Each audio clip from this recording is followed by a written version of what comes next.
Hi, friends. Welcome back to Live at the Roxy on this Thursday, December 16th. We're officially more than halfway through the month, which is fucking nuts. I cannot believe 2021 is coming to an end. And say it with me now, good riddance. Good riddance. But we still have a little bit left of the year. Might as well make it count. We're certainly doing so on this show. We got some big things to talk about today. Some fuck no news for sure.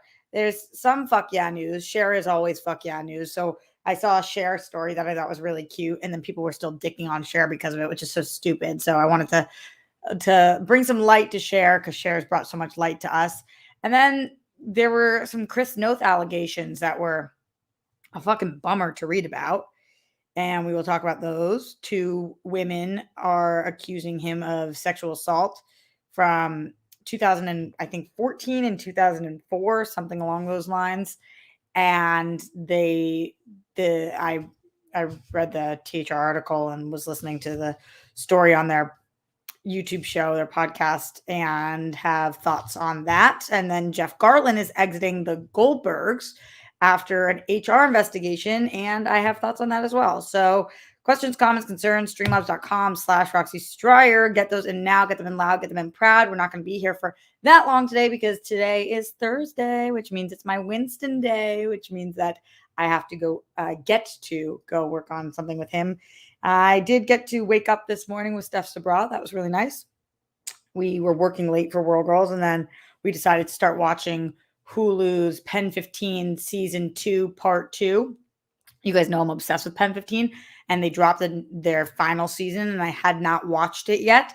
Now I'm 3 episodes deep. The first episode, which is episode 9, because it's kind of like how Breaking Bad did it, Part 1 and 2, is about a bat mitzvah, and we were both crying. We were laughing so hard. It's so fucking good. Can't recommend that show enough. I can't wait to finish the season. So anyway, we were doing that until like 3 a.m. And then she filmed from here this morning. And then we went and grabbed a quick coffee. I was on meetings all day. I am officially an investor in the stock market. For the first time ever today, I have a good friend who is a badass money manager, and he is helping me out. Not that I have money to manage, but I'm certainly trying. And I'm making a diversified portfolio that hopefully one day will make it so that I can, I don't know, buy a fucking house in this crazy ass city. I think we're decades away, but all I am is one deal away from making it big, y'all. Ain't that the truth? Winston, can you text me the Wi-Fi? Yes. I think I can just tell it to you because I don't think anybody can steal it because they're not here, but let me text it to you. Winston, you're definitely connected to my Wi-Fi, babe. What are you talking about? Is this your first time here, Annie?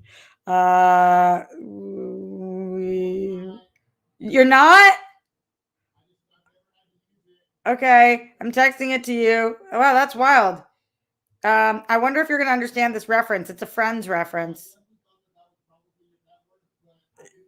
Yeah, he's saying he thought that was my network.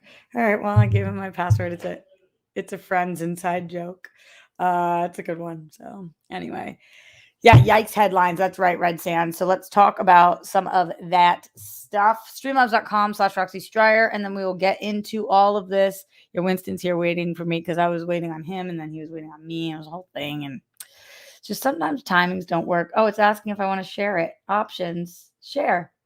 Okay, so that's what's the good content that you guys get here live at the Roxy. That good behind the scenes shit. Oh boy. Let's go into the Streamlabs. Let's see what's going on with all y'all and what your question, comments, concerns are. Last night was World Girl Wednesday. I built my first gingerbread house, and it was not as cool as I thought it was going to be. I really thought my gingerbread house, the first one I built, was going to be like sick. And I don't think I was very good at it. I thought I was going to be excellent at it. I was not.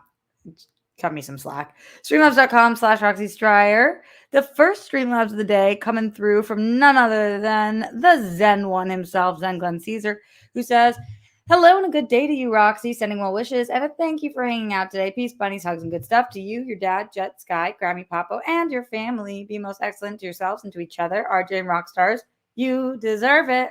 How are you, Roxy? Hopefully you're doing and feeling good and or working on something that feels good. But just in case, Roxy's the best, Roxy's number one, Roxy's the best, Roxy's number one, Roxy's the best, Roxy's number one. Yeah. Stay awesome. Thanks, Glenn. Roxy and Rockstars who show up and give their support whenever, however they can. Thank you for being a friendly support pillar of strength for the people around you. Everyone who's battling, keep fighting. You're a winner. Winner chicken dinner.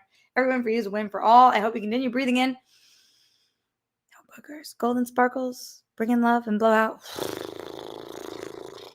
Stress and yucky energy with each inhale and exhale to break apart and remove all types of energetic blockages. So you tame balance. Be brave. Be you. Be awesome because you are. Had a meditation this morning. My body went numb as the energies increased and lowered and flowed. Sorry, and flowed through me until I blacked out. I felt like I was free, no more cerebral palsy, as I fully relaxed and just was. Then I came back with a full body wiggle. I like a good full body wiggle. I was still feeling all warm and pins and needles tingly when I felt this burst like a bunch of bricks that exploded. Oh, that's interesting. And removed from my lower back, hips, pelvis, and groin. Those areas got softer.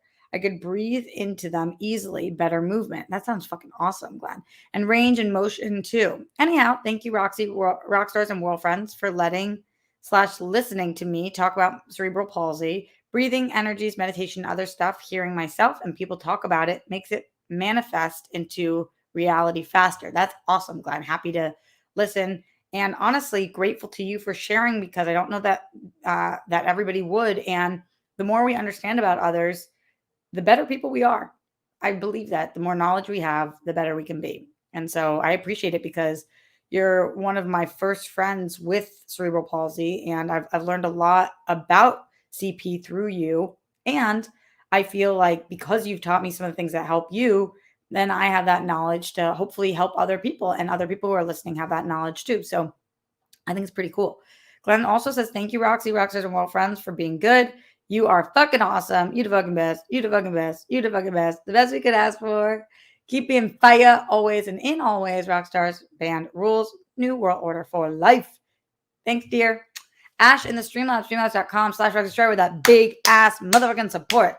Or should I say big Ash support? Whoa. Here's some more money to manage. Damn, Ash.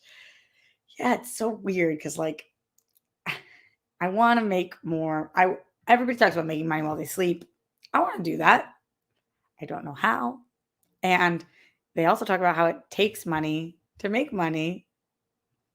And that's a difficult concept also. So I appreciate you guys. Thank you so much for the love and support as we talk about some of these challenging concepts that we are going to get into right now. Concepts isn't the right word, topics, I guess. Let's talk about Chris Noth. Chris Noth, for those of you guys who don't know, is one of the stars of Sex and the City. I actually talked about him a lot on the show this week because, spoiler alert for And So It Begins. What the fuck is the name of the new Sex and the City show? And then there was none. And so we started. And just like that. Wait, that was the first time I've come up with it by myself. I just did that. And just like that. Go Rocks. And just like that, Chris Noth was, spoilers again, they just killed off his character on the show. And he's been on the show for years and years. And he is a fan controversial character. He's also been in a lot of different shows. And this has nothing to do with his acting at all, but he was accused by two women of sexual assault. And those allegations were tough to read and look at. One of them was from over a decade ago. I don't believe the other one was. The other one was from maybe half a decade ago. And they were made by two different women who apparently have no knowledge of each other. And they reached out at two different times, months apart. And both of them had said that the reason that they were reaching out now was that him being in this show, being cast in the show and the trailers and all that were triggering for them. And they started to see him more and they wanted to tell their truth. So let's break down this story and It was posted all over the place. I first saw it on Hollywood Reporter, but it definitely has legs in a lot of other places as well. This is what the article says. And this article, thank you to Kim Masters, who wrote this for Hollywood Reporter. She said, it was the revival of a television series that had made him such an iconic character that was triggering for two women. By the way, I read that both these women are using pseudonyms because of the publicity that they're not trying to get. Zoe, now 40, and Lily, now 31, both alleged they were sexually assaulted by actor Chris Noth. The two women who approached the Hollywood Reporter separately months apart and who do not know each other said promotions and press reports of HBO Max's Sex and the City sequel series, and just like that, in which Noth reprises his role as Mr. Big, stirred painful memories of incidents they say occurred in Los Angeles in 2004 and in New York in 2015. Respectively, to protect their privacy, THR is allowing both women to use pseudonyms. Lily, now a journalist, reached out to THR in August. Quote, I'm not sure how you go about this sort of story and how you find the other victims. End quote. She wrote in an email. THR heard from Zoe in October. She still works in the entertainment industry and is fearful of repercussions if her identity were known. But, quote, seeing that he was reprising his role in Sex and the City set off something in me. For so many years, I buried it. End quote. She decided it was time to, quote, try and go public with who he is, end quote. Contacted for comment, Noth said sent THR this statement. Quote, the accusations against me made by individuals I met years, even decades ago, are categorically false. These stories could have been from 30 years ago or 30 days ago. No always means no. That is a line I did not cross. The encounters were consensual. It's difficult not to question the timing of these stories coming out. I don't know for certain why they are surfacing now, but I do know this. I did not assault these women. End quote. After graduating from college in 2004, Zoe, then 22, moved to Los Angeles to work in an entry-level job for a high-profile firm where Noth and other celebrities regularly had business. Quote, he would walk by my desk and flirt with me. He somehow got my number from the directory and was leaving messages on my work phone. My boss was like, Mr. Big's leaving messages on your voicemail. End quote. She says that now former boss tells THR she witnessed Noth talking to Zoe at her desk. Zoe also let her listen to some, quote, kind of flirty, end quote, voicemails from him.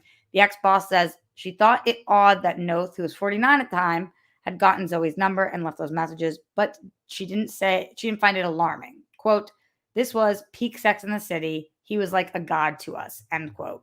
Noth lived in New York, but at one point, Zoe says he invited her to come to the pool at his building in West Hollywood, where he had an apartment. She told him she had a friend who lived in the same building and had been to that pool often.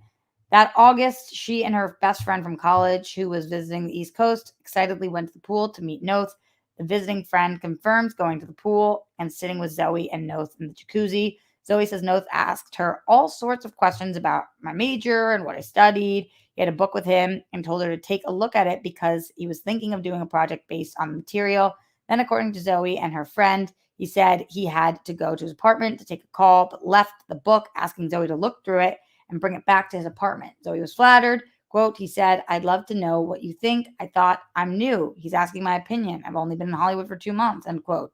When she went to his apartment to return the book, Zoe says he kissed her as she stepped through the door. She tentatively kissed back, but then said, thank you. I'm going back to my friend. The kiss itself didn't alarm her. She thought a kiss from Mr. Big would be a fun story to tell her friend, but she says he then pulled her towards him, moved her towards the bed, pulled off her shorts and bikini bottom, and began to rape her from behind.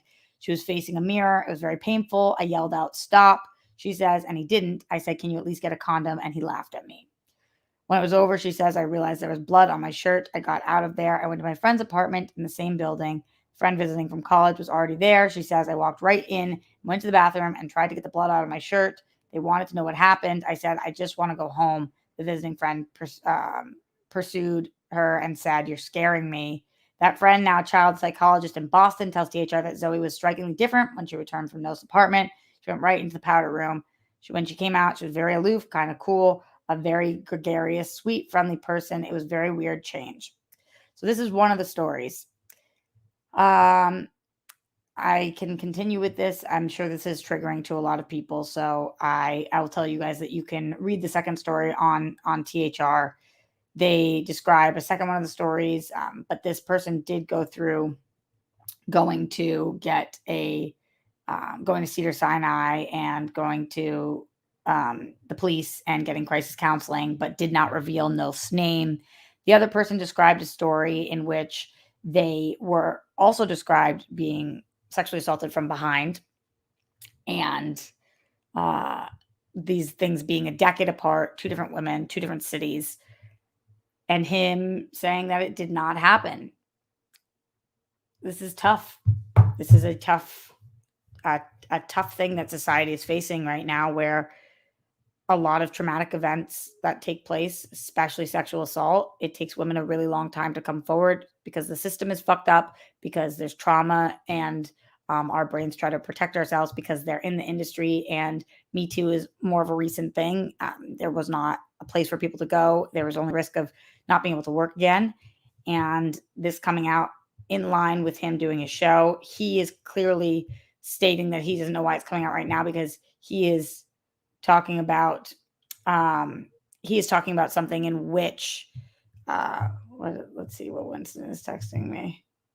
Yeah, I don't care. I don't care. Thanks to Winston. These are the things that I talk about on the show. So anyway, I don't remember what I was just saying. You guys understand what I'm talking about right now with these allegations during this time period being very difficult and challenging. And I think that we're going to have to figure out as a society what we want to do, how we want to handle situations like this. What does this mean for him? What does this mean for the women? It sucks that they are not allowed to, they feel not confident coming out with who they are, which I completely understand and makes sense, but just really, really challenging. And I think it's difficult for us to navigate, because while I just don't feel that the majority of people on the planet have it in them to make something like this up, especially when there's multiple people and years apart, a lot of people don't feel that way. And while I say things on the show like believe women as a blanket statement, obviously there's always that 1% of people that are different. And so I'm curious what you guys think should happen to Chris Noth, and I want to know your thoughts. Let me know. Streamlabs.com/Roxy Stryer. A little bit of a different situation. Jeff Garlin is exiting the Goldbergs, and the Goldbergs, this has been kind of a saga going on. Apparently HR has come to Jeff Garlin for the last 3 years with different complaints, and now he's exiting the Goldbergs, and they're saying it's because of inappropriate language and unwarranted touching on set. He says that he feels that the set thinks that what he's doing is inappropriate, and he feels what he's doing is not inappropriate. And times are changing. What used to be considered appropriate, or at least that what used to not be complained about, is now not things that are appropriate. And while I have not been on set with him, and also, by the way, Jeff Garlin is, like, to me, a fucking living legend. Doesn't mean that he's a good person. I just think he's such an incredible performer. And obviously I'm a huge, huge fan of his comedy and his work. What might have been quote unquote okay or deemed okay in the past is super duper not okay now. And I don't know how you could have 3 years in a row an HR team come to you and be somebody who's a subject of investigation for an HR investigation 3 years in a row and just be like, I don't want to change my ways. Sorry if it makes you uncomfortable. I'm me. I'm going to touch who I want, how I want on set. And I'm going to use whatever language I want on set. And you guys are the problem. At least he's owning it. He's not saying that's not true. He's saying that's exactly what happened. And I don't think that's inappropriate. And you guys do.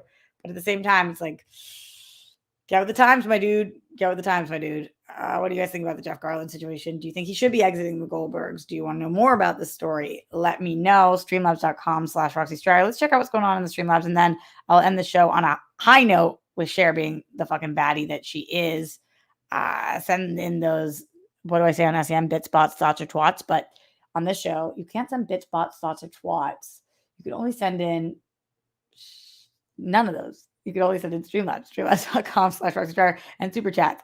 Ryan Payne says we got a bot. I see it. I know. It's Love Face. Online strips without clothing. I like strips without clothing. How could you strip without clothing? Do you need to have clothing in order to strip? It just seems like poor. I think you should change your handle. Like, be a little more specific.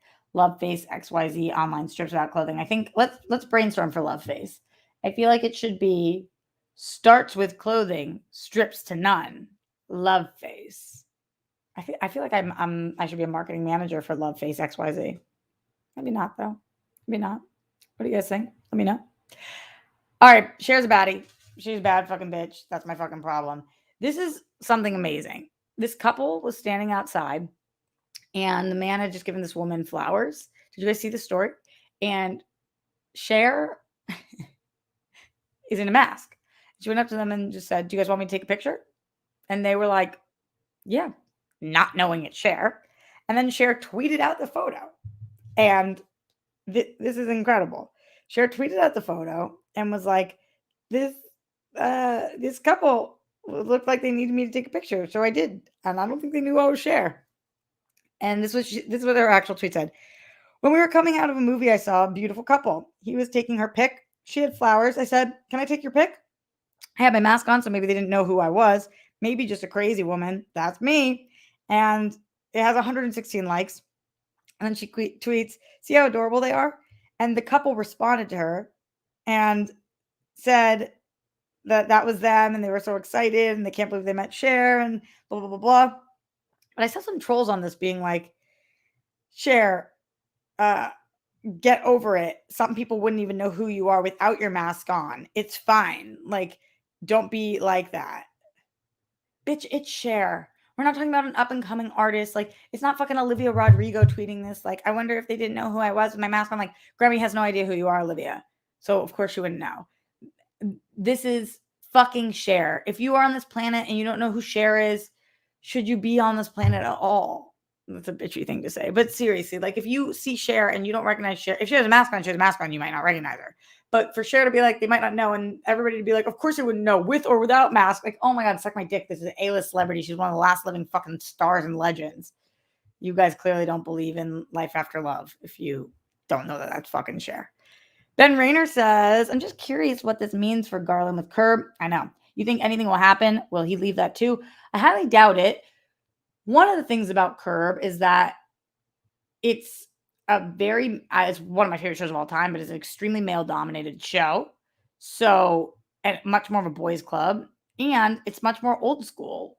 Even Larry David, Vince Vaughn now, the whole group is like more old school, and it's more of a comedy, like a fly by the seat of your pants comedy. So maybe his jokes are taken better on that one. I don't know, but I doubt he gets fired from that because it doesn't seem like these accusations are of assault, or it just seems like people don't like his fucking behavior on set. And I'm not saying that doesn't make it littler than it is. It's still fucked up, but I kind of doubt he gets fired from Curb for that when it feels like that very much is in line with Curb and all things Curb. Going over to the Streamlabs, streamlabs.com/RoxyStryer. Let's see what y'all are saying.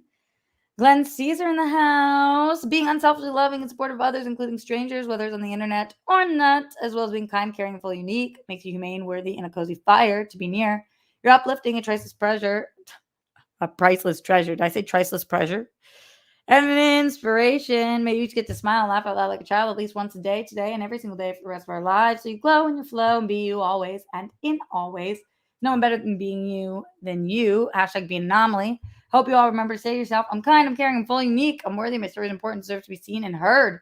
Maybe fill your never-ending goblet of happiness and joy and get to drink from it whenever, wherever you can. Thanks, Glenn. Love those kind words. Appreciate y'all. Getting any last minute thoughts, questions, comments, concerns, streamlabs.com/RoxyStryer before I get out of here to go work on my shit with Winston. Inappropriate, not assault. Exactly, Andrew. And there are levels to this shit. I think as a society, we haven't figured that out yet. Like, what are the punishments for different levels? There is a difference, and I get shit for this all the time, but I'm just throwing it out there. There's a difference between somebody jerking off in front of you and them assaulting you by physically holding you down. Neither of them are good.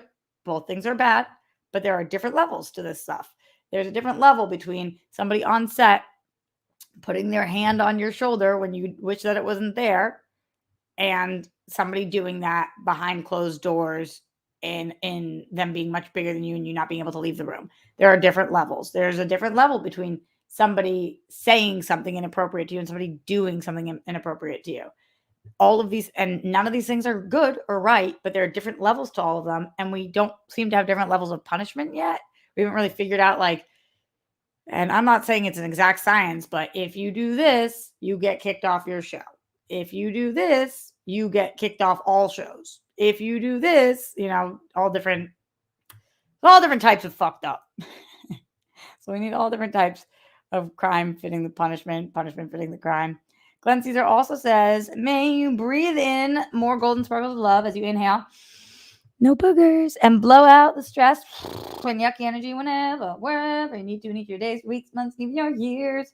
Remember, we're also alive, so be you. Sparkling diamond. Every time I say that now, I think we're all going to die, so don't be a dick. I hope you get to live in serenity and actually get to see and feel or perceive the yellow and green colored energies and sparkles of happiness and joy manifesting in your day-to-day life today, tomorrow, the next day, and beyond, so you glow in your flow. Nope, he just says you glow and radiate for all to see. See, I thought I knew, but I didn't know, Glenn. I thought I knew, but I didn't know. I appreciate that. I appreciate all of you guys. Thank you for being here. Any last minute things before I get out of here? Shout out to everybody in the chat. Thank you for being here live with me. As I have been talking about my money manager in this episode, and I know how hard it is to manage money, especially when you don't have the money to manage. I totally understand those of you guys who show up who are not able to financially support. Those of you who are able to financially support, thank you for doing so. You are the reason I'm able to keep the show going. For those of you who cannot, thank you for showing up. I so appreciate your support. You guys have gotten me through this year. So shout out to everybody here. John Perillo, Red Sands, Glenn Caesar, Manny Gonzalez, Andrew W., Jimmy Nails, to John Bainbridge, and G. Smith, Ben Rayner, Mohammed Belsi, Nick Thomas, to even you, Love Face XYZ, online strips without clothing. Still don't get how that's possible. Alex Piper Hallwell, Geekicidal Tendencies. What up, Geekicidal? Ryan Payne, my dude. Joseph Boros, all of the people. Stephen Gamble. I just appreciate you guys for being here. Thank you. Garth McMurray says bye. Garth, new picture? I like it. I like it a lot. Much love to all of you guys, my friends. Thank you for showing up. And Juan Mendez, last minute shout outs to anybody who would like one. And excuse me, what? It says Jimmy Nails. What, Jimmy Nails? Did I not show you out? I think I did. I think I can. All right. Much love, friends. Stay safe, stay sane. Put down the toilet seat and lid. You don't want those buffoons. Don't try them with the Holocaust. Make your bed. Brett Miles Jonathan. Arrest the cops who killed Breonna Taylor. All three of them for killing Breonna Taylor. And I will see you guys tomorrow for Only Stupid Answers. And then right after that for Live at the Roxy later.